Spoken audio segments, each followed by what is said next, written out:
El Salón Imperial del Grand Hotel era un universo suspendido en el tiempo, un lugar donde la luz de los candelabros de cristal se rompía en 1000 destellos sobre copas de champán y sonrisas ensayadas. Aquella noche, el universo giraba en torno a María. 15 años. 15 años construyendo una vida que se reflejaba en el brillo del mármol pulido y en el murmullo de admiración de los 200 invitados más influyentes de la ciudad. Su vestido de seda, de un azul profundo como el océano al anochecer, se adhería a su figura con una elegancia que parecía innata. Sobre su clavícula, un delicado collar de perlas, el primer regalo de aniversario de Alonso, descansaba como una promesa silenciosa. Desde su asiento en la mesa principal, observaba el salón con una sensación de orgullo sereno. Cada detalle, desde la orquesta de cuerdas que interpretaba una melodía suave hasta la disposición de las gardenias blancas en los centros de mesa, había pasado por su aprobación. No era solo una fiesta, era la culminación de su obra, la prueba tangible de que su dedicación había valido la pena. Alonso, su esposo, se movía entre los grupos con la confianza de un rey en su corte. Era carismático, brillante, y ella era la arquitecta silenciosa detrás de su trono, la mujer que convertía su ambición en realidad, la que suavizaba sus asperezas y presentaba al mundo una fachada de perfección inquebrantable. Sus amigas se acercaban a felicitarla, sus palabras envueltas en perfumes caros y envidia disimulada. María, estás radiante. 15 años, ¿quién lo diría? Parecen la pareja perfecta. Ella sonreía, agradecía y repetía el guión que se sabía de memoria, pero bajo la superficie de calma, algo diminuto y persistente, había comenzado a agrietar su seguridad. Una pequeña fisura, casi invisible. Hacía semanas que Alonso llegaba más tarde de lo habitual, su teléfono siempre boca abajo sobre la mesita de noche. Cuando ella le preguntaba, él respondía con una caricia evasiva y la excusa de un negocio complicado. No te preocupes por esas cosas, mi amor. Yo me encargo de todo. Y ella, por costumbre, le creía. O elegía creerle. La semana pasada, una de sus tarjetas de crédito había sido rechazada en una boutique. Una humillación momentánea que Alonso solucionó con una llamada rápida, culpando a un error del banco. Pero la sensación de extrañeza permaneció. Eran pequeños desajustes en la sinfonía perfecta de su vida, notas discordantes que intentaba ignorar, atribuyéndolas al estrés, a la presión de mantener un imperio. Incluso su salud le enviaba señales. Un dolor de cabeza sordo que la acompañaba desde el amanecer, una tensión en el pecho que confundía con la emoción de los preparativos. El médico le había recomendado bajar el ritmo, pero ¿cómo podía hacerlo? Detenerse significaba permitir que las grietas se hicieran visibles. Su suegra, Amelia, sentada a su lado, le dio un sorbo a su copa de vino. Sus ojos, fríos y calculadores, la evaluaron por un instante. «Estás un poco pálida, querida», comentó, su voz con un filo apenas perceptible. «Espero que estés cuidándote. Un hombre como Alonso necesita una esposa que esté a su altura siempre». No era un consejo, era una advertencia. María forzó una sonrisa y asintió, sintiendo el peso del collar de perlas contra su piel. Era su ancla, el símbolo de todo lo que había construido. A veces, últimamente, se sentía más como una correa. Apartó esos pensamientos. Eran fantasmas, producto del cansancio. Miró a Alonso, que ahora reía a carcajadas con un senador. Vio al hombre del que se había enamorado, el joven ambicioso con sueños más grandes que sus bolsillos. Recordó las noches en su pequeño apartamento, planeando un futuro que parecía un cuento de hadas. Él le prometió el mundo y, en cierto modo, se lo había dado. A cambio, ella le había entregado su propia identidad, pieza por pieza, hasta convertirse en la señora de Alonso, un accesorio perfecto para su vida de éxito. Un Asistente se acercó al escenario y anunció que era el momento del brindis. Un silencio expectante se apoderó del salón. Alonso caminó hacia el micrófono, su figura imponente proyectada en las pantallas gigantes. Le lanzó una mirada a María, una sonrisa que a esa distancia parecía genuina. El corazón de ella latió con fuerza, una mezcla de amor y alivio. Todo estaba bien. Esas dudas eran solo sombras en su mente. Él comenzaría a hablar, diría las palabras correctas, y el mundo volvería a su eje, perfecto y predecible. Alonso tomó el micrófono. La luz del escenario se centró en él. La orquesta se detuvo. 200 miradas se posaron sobre el hombre que lo tenía todo. María se inclinó hacia adelante, con la respiración contenida, lista para recibir el homenaje que sentía que se merecía, lista para que su esposo reafirmara, frente a todos, la solidez de su unión. El collar se sentía cálido contra su piel. Todo iba a estar bien, ¿verdad?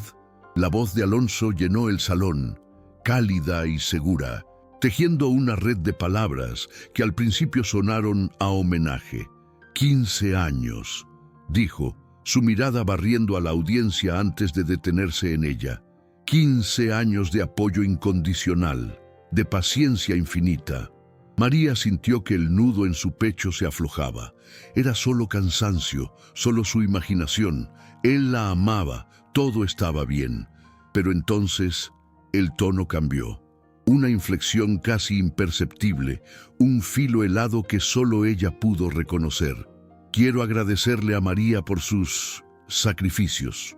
La palabra quedó suspendida en el aire, extraña, casi un insulto. Hizo una pausa dramática, saboreando el silencio. Pero esta noche, continuó, su sonrisa ahora una mueca cruel, quiero presentarles a la verdadera arquitecta de mi felicidad, a mi musa. Un murmullo recorrió el salón. María frunció el ceño, confundida. ¿De qué estaba hablando? Alonso extendió una mano hacia el borde del escenario. Isabela, por favor, sube conmigo. El tiempo se fracturó. Una mujer joven, deslumbrante en un vestido rojo que parecía una llamarada, se levantó de una mesa cercana. Era su asistente, Isabela, la chica a la que ella misma había contratado. Caminó hacia el escenario con la confianza de quien sabe que el mundo le pertenece. María la observó, paralizada, mientras Alonso la tomaba de la mano y la presentaba como un trofeo. Ella es el futuro, declaró él, su voz resonando en los altavoces. La humillación fue un golpe físico, un impacto que le robó el aire. A su lado, escuchó un sonido seco. Era la risa de Amelia, su suegra, una risa corta, satisfecha, un aplauso solitario y afilado que selló la traición. Los flashes de las cámaras explotaron, disparos de luz blanca que la cegaron, capturando para siempre su rostro congelado en una máscara de incredulidad. Y entonces, frente a todos, Alonso inclinó la cabeza y besó a Isabela. Un clic. Fue un sonido diminuto, casi inaudible en medio del caos silencioso que se había apoderado de su mente. El broche de su collar de perlas se había rendido. El hilo invisible que las unía se rompió. Una a una, las perlas comenzaron a caer sobre el mantel blanco, rebotando sobre el mármol pulido, lágrimas sólidas y mudas. Cada una, un año de su vida, rodaron bajo las mesas, perdiéndose en la oscuridad, igual que ella. El mundo se movía en cámara lenta. Vio las bocas abiertas, los ojos que se desviaban, la mezcla de lástima y morbo en los rostros de quienes, minutos antes, la llamaban amiga. Nadie se acercó. Nadie le ofreció una palabra. Era una estatua en el centro de su propio naufragio. Sus manos, posadas sobre su regazo, comenzaron a temblar. Un temblor violento e incontrolable. El aire se volvió espeso, pesado, imposible de respirar. El peso en su pecho ya no era una sospecha, era una losa de cemento. No supo cómo se levantó, no supo cómo sus piernas la llevaron a través de ese campo minado de miradas. Cada paso era una eternidad. El sonido de sus tacones contra el mármol era el único ruido en un universo que se había quedado mudo. Al pasar, vio a sus amigas apartar la vista, absortas de repente en el contenido de sus copas. Vio a los socios de Alonso fingir una conversación. Se había vuelto invisible. O peor, se había convertido en algo que era mejor no ver. Los días que siguieron fueron un borrón de silencio y vergüenza. El teléfono, que antes no paraba de sonar, enmudeció. Las llamadas que intentó hacer iban directamente al buzón de voz. Se convirtió en un fantasma en la ciudad que había conquistado. Las noticias del escándalo estaban en todas partes, su nombre y su rostro junto a titulares crueles que la pintaban como la esposa ingenua y abandonada. La crueldad de Alonso fue metódica, quirúrgica. Una mañana, su tarjeta fue rechazada al intentar comprar un café. «Fondos insuficientes», dijo la barista con una mueca de pena. Luego llegó la notificación del banco. Todas sus cuentas conjuntas habían sido congeladas. Días después, un sobre con el sello de un bufete de abogados apareció bajo su puerta. Era el inicio del proceso para despojarla de su hogar, la casa que ella había decorado, el jardín que había cuidado, el lugar donde había invertido cada gramo de su ser. Todo le estaba siendo arrebatado. Se encerró en la biblioteca, el único lugar que Alonso rara vez visitaba, considerándolo su pasatiempo. Rodeada de libros y de los ecos de una vida que ya no existía, el dolor comenzó a cambiar. Se estaba enfriando, se estaba solidificando, transformándose en algo duro y afilado como el cristal. No era solo una traición, era un intento de aniquilación. Querían borrarla, hacerla desaparecer, convertirla en una nota a pie de página en la gloriosa historia de Alonso e Isabella. Y en esa furia fría y lúcida, algo despertó. Recordó las noches en esa misma biblioteca, revisando contratos que Alonso consideraba demasiado tediosos. Las carpetas de inversiones que ella gestionaba discretamente, porque él no tenía cabeza para los detalles. Su mente, el arma que siempre había mantenido oculta, bajo una capa de sonrisas y amabilidad, comenzó a funcionar. Él la había subestimado. Todos la habían subestimado. Ese fue su primer error y sería el último. En el fondo de un cajón, bajo viejos álbumes de fotos, encontró lo que buscaba. Una carpeta de cuero azul que no había abierto en 15 años. Dentro, un documento con el sello de un notario, un fondo fiduciario a su nombre de soltera, creado por su abuelo mucho antes de que Alonso entrara en su vida. Un recurso que su esposo desconocía por completo.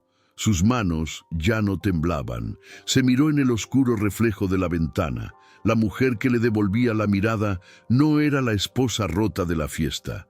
Tenía los ojos cansados, pero en ellos ardía una llama nueva, una llama peligrosa. Durante 15 años se había hecho una pregunta: ¿quién era ella sin Alonso? Era la pregunta equivocada. La verdadera pregunta, la que importaba ahora, era ¿quién era Alonso sin ella? Tomó su celular. Marcó un número que tenía memorizado de una vieja tarjeta de presentación. La voz al otro lado de la línea fue profesional y directa. Bufete de abogados Rivas, ¿en qué puedo ayudarle? María respiró hondo. Su propia voz, cuando habló, sonó extraña a sus oídos. Firme, clara, implacable.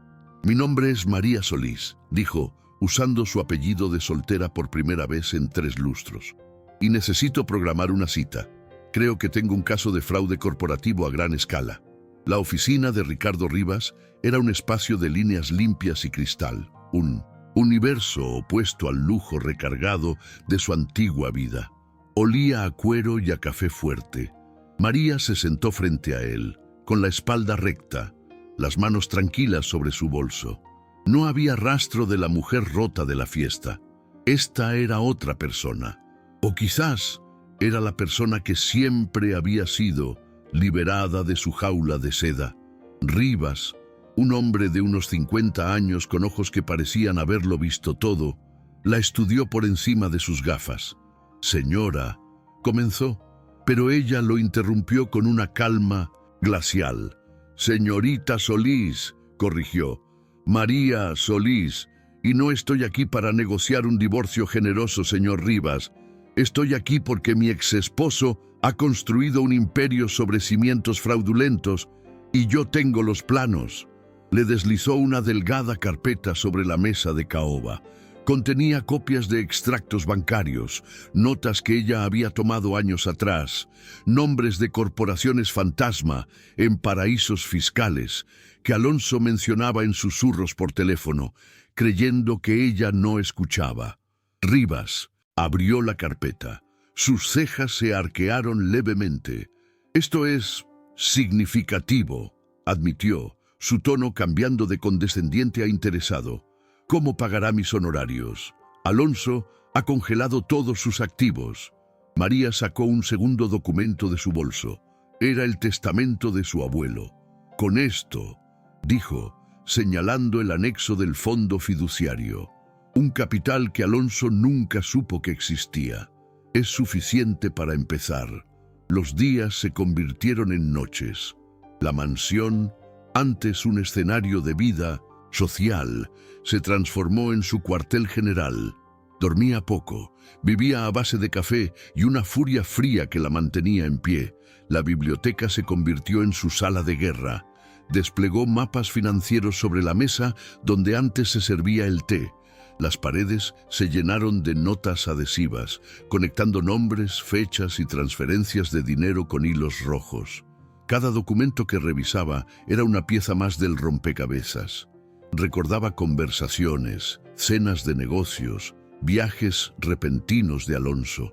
Todo lo que antes parecía parte de su éxito, ahora revelaba su verdadera naturaleza. Una red de engaños. Él no era un genio de los negocios, era un estafador brillante, y ella, sin saberlo, había sido su coartada perfecta, la fachada de respetabilidad que le permitía operar.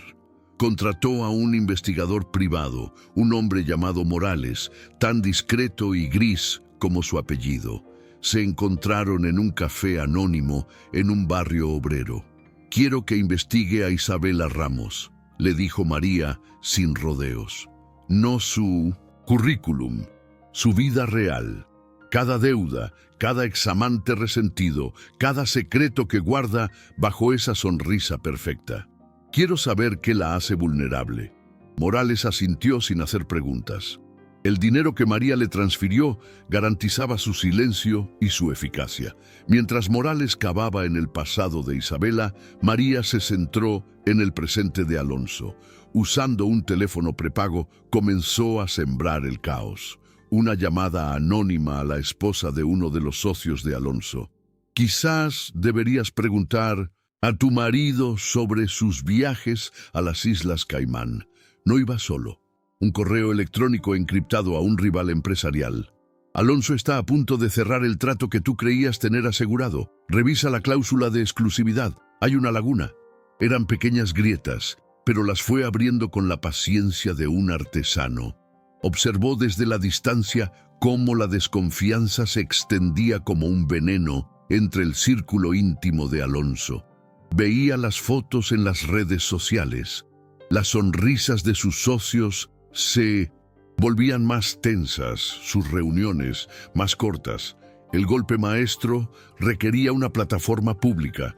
Encontró a su vehículo en Elena Vargas, una periodista de investigación conocida por su ferocidad y su desprecio por la élite corrupta.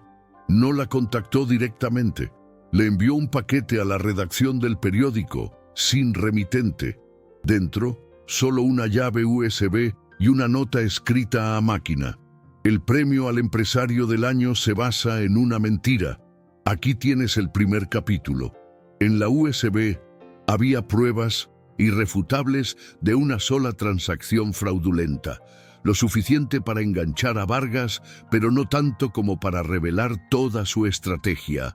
Era un cebo, y Elena Vargas mordió el anzuelo. Una noche, mientras revisaba los movimientos de las acciones de la empresa de Alonso en su computadora, sintió un atisbo de la vieja María, un eco de tristeza.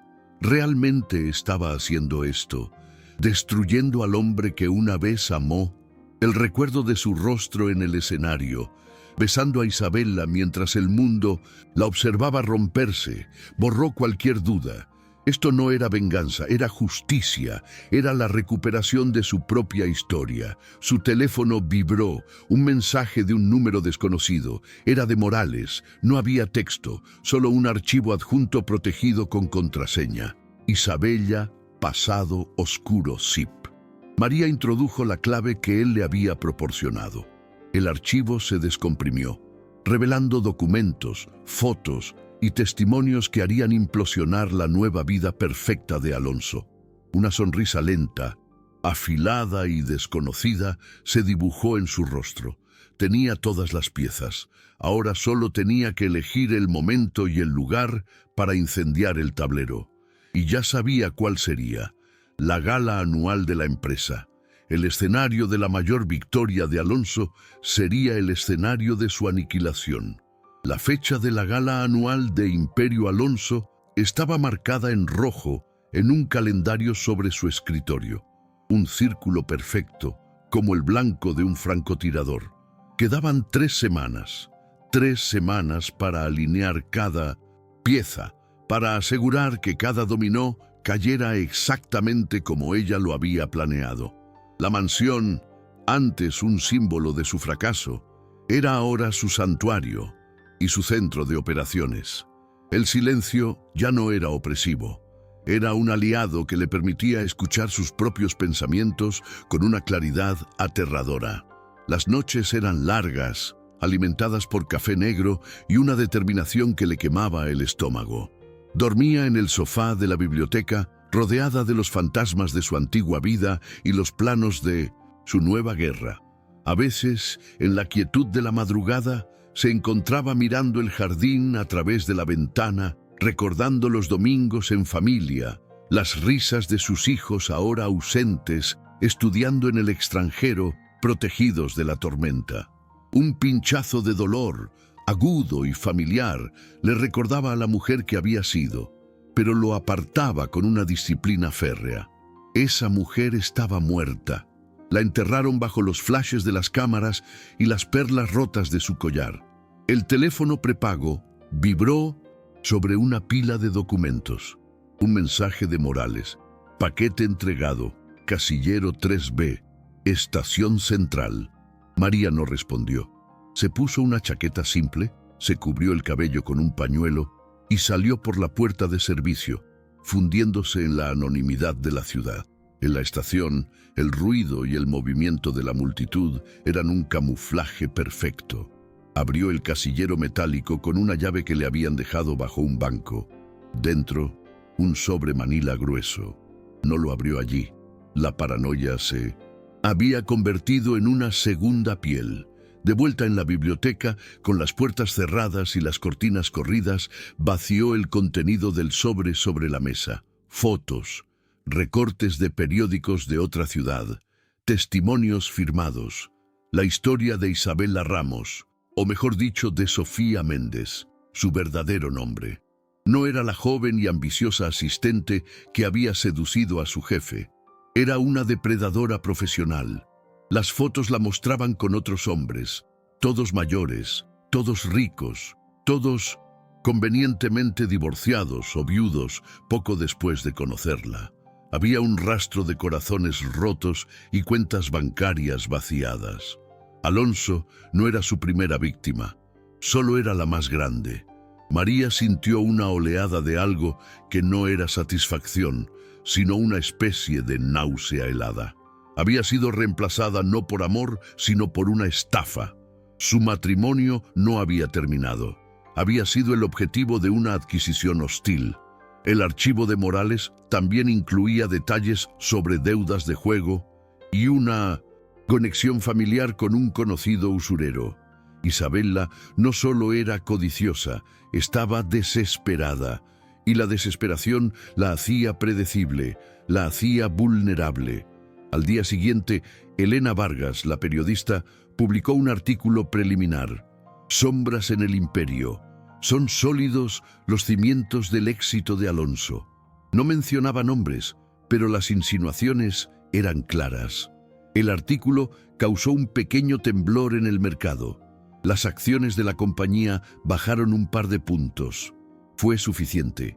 Alonso estaría irritado, pero lo vería como un ataque de la competencia, no como una amenaza interna. Estaba ciego por la arrogancia. Esa noche, María usó una red encriptada desde una computadora portátil que compró en efectivo para contactar a Vargas. El chat era anónimo. Vargas: ¿quién eres? María: una accionista preocupada. Vargas: la información que me diste es buena, pero necesito más para una historia completa. Necesito la fuente. María: tendrás la historia completa y no necesitarás buscar la fuente. La fuente vendrá a ti. Gala anual de Imperio Alonso. Sé puntual. Cortó la comunicación. Dejar a Vargas en suspenso era crucial. La mantendría hambrienta, investigando por su cuenta, validando la información que María le daría en el momento final.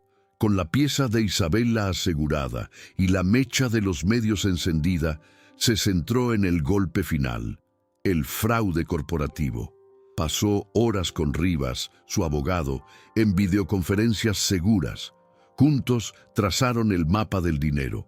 Las corporaciones fantasma, las transferencias a cuentas offshore, los proyectos inflados que servían para lavar millones. Rivas estaba impresionado. María: esto es más grande de lo que imaginé, le dijo una tarde, su rostro serio en la pantalla. Con esto, no solo lo arruinamos, lo enviamos a la cárcel por mucho tiempo. Ese es el plan, Ricardo, respondió ella, su voz sin inflexiones. Él quiso borrarme. Yo voy a desmantelar su existencia, pieza por pieza. La última semana antes de la gala fue un torbellino de actividad silenciosa. Coordinó con Rivas para que las denuncias formales ante la Fiscalía y la Comisión de Valores se presentaran exactamente una hora antes del discurso de Alonso en la gala. El momento estaba calculado para que los agentes federales tuvieran tiempo de obtener las órdenes y llegar al hotel sin levantar sospechas. La noche anterior al evento se permitió un momento de debilidad. Abrió una caja de recuerdos que no había tocado en meses. Dentro, una foto de su boda. Ella y Alonso jóvenes sonriendo con toda una vida por delante. Recordó su promesa: juntos contra el mundo, mi amor. Una lágrima solitaria y amarga rodó por su mejilla. La secó con rabia. Él había roto esa promesa. Él había declarado la guerra. Ella solo estaba terminándola. Se miró en el espejo. La mujer que le devolvía la mirada era una extraña. Había perdido peso. Había ojeras bajo sus ojos, pero sus ojos brillaban con una luz fría, dura, como el diamante. No había miedo, no había duda. Se había despojado de la piel de la señora de Alonso y debajo encontró a María Solís. Y María Solís era una superviviente. Tomó el vestido que había comprado para la ocasión. No era el azul profundo de la noche de su aniversario. Era negro, un negro absoluto, elegante y mortal, sin joyas, excepto por unos pequeños pendientes de diamantes, afilados como fragmentos de hielo. No iba a una fiesta, iba a un funeral. El funeral del hombre que había construido y que ahora iba a destruir. El collar roto había sido un final. Este vestido era un comienzo. Comente de qué país está viendo este vídeo. Y si quiere oír más historias de coraje y renacimiento, suscríbase al canal. La noche de la gala no era una celebración, era una ejecución. Y María se vistió para la ocasión. El vestido negro que eligió no era de luto, sino de guerra. De un corte simple, implacable, que no pedía atención, sino que la imponía. Se recogió el cabello en un moño bajo y severo, despejando su rostro. No había collar. Su cuello desnudo era una declaración, un espacio vacío donde antes colgaba el símbolo de su esclavitud dorada. Se miró por última vez en el espejo. La mujer que le devolvía la mirada era una extraña forjada en fuego y hielo. Ya no había súplica en sus ojos, solo el brillo acerado de la certeza. Al cruzar el umbral del Grand Hotel, el mismo escenario de su crucifixión social, sintió las miradas como pequeños alfileres. Los murmullos se alzaron como una marea baja, un veneno sutil que ya no podía tocarla. Vio rostros que antes le sonreían y que ahora se volvían con una rapidez casi cómica. La ignoraron, la juzgaron, la temieron, pero ya no le importaba. El dolor había sido cauterizado, lo que quedaba era propósito. Caminó con la espalda recta, cada paso una afirmación silenciosa. No era la víctima que regresaba al lugar del crimen, era el verdugo. Encontró un lugar discreto cerca de una columna de mármol, con una visión clara del escenario y de las salidas. Pidió un vaso de agua mineral. El alcohol no tenía cabida esa noche. Necesitaba su mente afilada como una navaja. Su teléfono vibró discretamente en su pequeño bolso de mano. No necesitaba mirarlo. Era la señal. Ricardo Rivas acababa de presentar las denuncias simultáneamente en la Fiscalía y en la Comisión de Valores. El primer dominó había caído. Vio a Alonso moverse por el salón, un rey en su corte, ebrio de poder y adulación. A su lado, Isabela, resplandeciente en un vestido dorado, aferrada a su brazo como si fuera un salvavidas de oro macizo. Reían, aceptaban felicitaciones, brindaban por un futuro que para ellos era infinito. María los observó con el desapego de un científico mirando un experimento. Estudió sus gestos, sus sonrisas ensayadas. No sentía odio, no sentía nada, solo una fría y paciente expectación. El maestro de ceremonias anunció el premio principal de la noche, Empresario del Año. El nombre de Alonso resonó en los altavoces, seguido de una ovación atronadora. Él se levantó, besó a Isabela con aire posesivo y subió al escenario, un sol en su propio universo. Se bañó en la luz de los reflectores, ciego a la oscuridad que se cernía sobre él. Tomó el pesado trofeo, lo alzó, y la sala estalló en aplausos. Se acercó al micrófono, su sonrisa arrogante proyectada en las pantallas gigantes que flanqueaban el escenario. Gracias a todos, comenzó, su voz profunda y segura. Dicen que detrás de un gran hombre siempre hay una gran mujer. Hizo una pausa, buscando a Isabela entre la multitud, lanzándole un beso al aire. Fue en ese preciso instante. Las pantallas detrás de él parpadearon, un instante de estática. Luego, no el logo de su imperio, sino letras gigantes, blancas sobre un fondo rojo sangre. Un titular de última hora, con el logo del periódico de Elena Vargas. Imperio Alonso, investigado por fraude masivo y lavado de dinero. Un silencio denso, pesado, cayó sobre el salón. Los aplausos murieron en el aire. Alonso se giró, su sonrisa congelada en Minaduses, una mueca de confusión. Leyó el titular, y otra vez, el color desapareció de su rostro. En la primera fila, el rostro de Isabela se descompuso, su máscara de triunfo se hizo añicos, revelando el pánico puro que había debajo. Simultáneamente, como una orquesta macabra, los teléfonos de todos los invitados comenzaron a vibrar y a sonar. La noticia se esparcía como un virus. Los murmullos se convirtieron en jadeos de incredulidad. Las pantallas cambiaron, mostrando ahora copias de transferencias bancarias a paraísos fiscales, nombres de corporaciones fantasma. La arquitectura de su engaño, expuesta para que todo el mundo la viera. Alonso buscó desesperadamente al responsable con la mirada. Sus ojos barrieron la multitud aterrorizada y finalmente la encontraron. A ella, de pie junto a la columna, serena, inmutable, sosteniéndole la mirada. Sus miradas se encontraron a través del caos. En los ojos de Alonso, la incredulidad dio paso al pánico y finalmente a un odio puro y desnudo. Comprendió. No era un ataque de la competencia, no era un error. Era ella, la esposa silenciosa, la pieza decorativa, la mujer que había creído destruir. En ese momento, las puertas dobles del salón se abrieron sin estruendo, pero su efecto fue el de una explosión silenciosa. Figuras con trajes oscuros, rostros impasibles, agentes federales. Se movieron con una eficiencia tranquila, abriéndose paso entre la multitud paralizada. Su objetivo era claro: el escenario. Mientras el imperio se desmoronaba en tiempo real, mientras los agentes subían los escalones hacia un Alonso petrificado, María se dio la vuelta. No necesitaba ver el arresto, no necesitaba escuchar las preguntas. Ella la había provocado. Su trabajo había terminado. Cada paso que daba para alejarse del salón era un paso hacia sí misma. El eco de sus tacones sobre el mármol ya no era el de una mujer huyendo, sino el de una reina abandonando un reino en ruinas. Al llegar a la puerta, no miró hacia atrás. Afuera, el aire de la noche era fresco y limpio.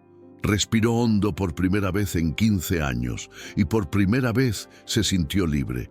2 años después, el sol de la tarde se filtraba a través de los ventanales de una oficina minimalista en el piso 20 de un edificio de cristal y acero.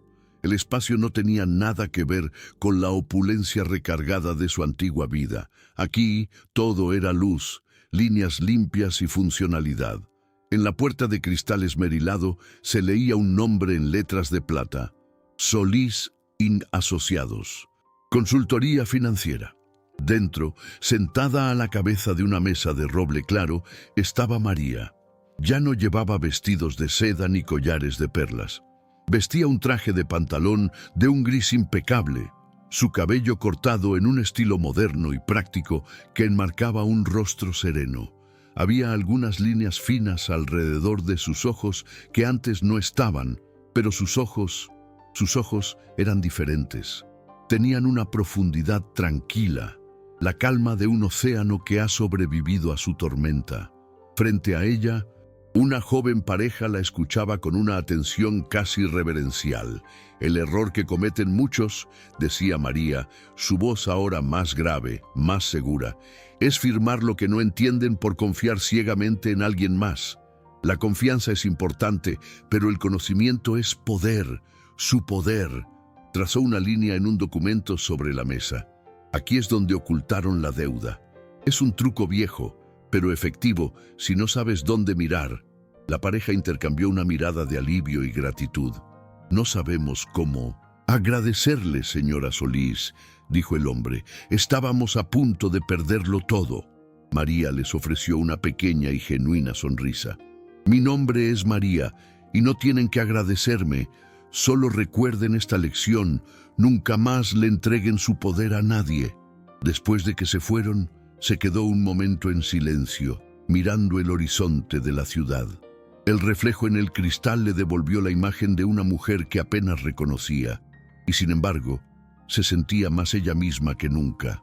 Sobre su escritorio, no había fotos familiares en marcos de plata, sino una pequeña roca de río, lisa y oscura, que había recogido en una caminata solitaria por la montaña. A veces, cuando se sentía abrumada, la tomaba en su mano. Su solidez la anclaba. Era real, era suya. El escándalo del Imperio Alonso había sido noticia durante meses. El juicio fue un espectáculo mediático que ella observó desde la distancia, negándose a participar. Las pruebas que había recopilado eran tan abrumadoras que el veredicto fue rápido. Alonso fue sentenciado a una larga condena por fraude, conspiración y lavado de dinero. Su imperio, construido sobre mentiras, se desmoronó en una subasta judicial.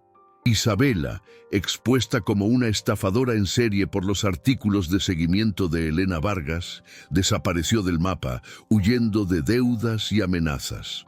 Amelia, la matriarca, perdió su estatus social y su fortuna, viéndose obligada a vivir una vida modesta y anónima, el peor de los castigos para alguien como ella. María no sintió alegría con su caída, sintió cierre, un capítulo violento y doloroso que por fin terminaba. Vendió la mansión y todo lo que contenía, deshaciéndose de los fantasmas de su vida anterior.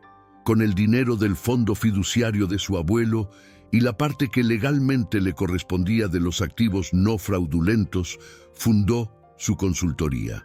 Empezó pequeña, ayudando a personas atrapadas en disputas financieras, mujeres que, como ella, habían sido dejadas en la oscuridad por sus parejas. Su reputación creció orgánicamente, de boca en boca, no por ser la exesposa de Alonso, sino por ser María Solís, la mujer que podía encontrar la verdad en un laberinto de números. Su firma ahora era un referente de ética y brillantez. Había transformado el conocimiento que usó para la venganza en una herramienta para la justicia. Había reconstruido su vida, no sobre las cenizas de la anterior, sino sobre un terreno completamente nuevo. Sus hijos, ahora adultos jóvenes, la visitaban a menudo. Su relación era más honesta, más real. Ya no la veían como una figura decorativa, sino como la mujer fuerte y resiliente que era. Habían visto su caída y su renacimiento, y el respeto en sus ojos era el único premio que ella realmente atesoraba. No había un nuevo amor en su vida, pero no había soledad, había paz, había independencia. Disfrutaba de las cosas simples, caminar por la ciudad sin ser reconocida, leer un libro en un café, tomar sus propias decisiones, desde qué cenar hasta cómo invertir su dinero. Era una libertad que valía más que todos los diamantes del mundo. A veces, por la noche, se sentaba en el balcón de su moderno apartamento, con vistas a las luces de la ciudad, y pensaba en el collar de perlas, en cómo su ruptura había simbolizado el fin de todo, pero se había equivocado. No fue un final, fue una liberación. Las perlas rotas no eran los restos de una vida perdida, sino las semillas de una nueva. Una vida donde ella no era el adorno de la historia de nadie, sino la autora de la suya propia. La vida rara vez nos pregunta si estamos listos para la tormenta. Simplemente llega, nos arranca de nuestra zona de confort, rompe nuestras certezas y nos deja a la deriva en un océano de incertidumbre.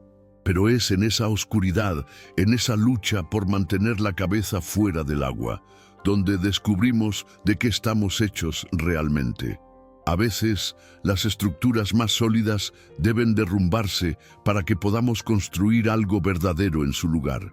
La historia de María nos recuerda que un corazón roto puede aprender a latir más fuerte, que la traición puede convertirse en el combustible para el autodescubrimiento, y que no hay fuerza más poderosa que la de una persona que decide, contra todo pronóstico, reescribir su propio final. Comente de qué país está viendo este vídeo y si quiere oír más historias de coraje y renacimiento, suscríbase al canal.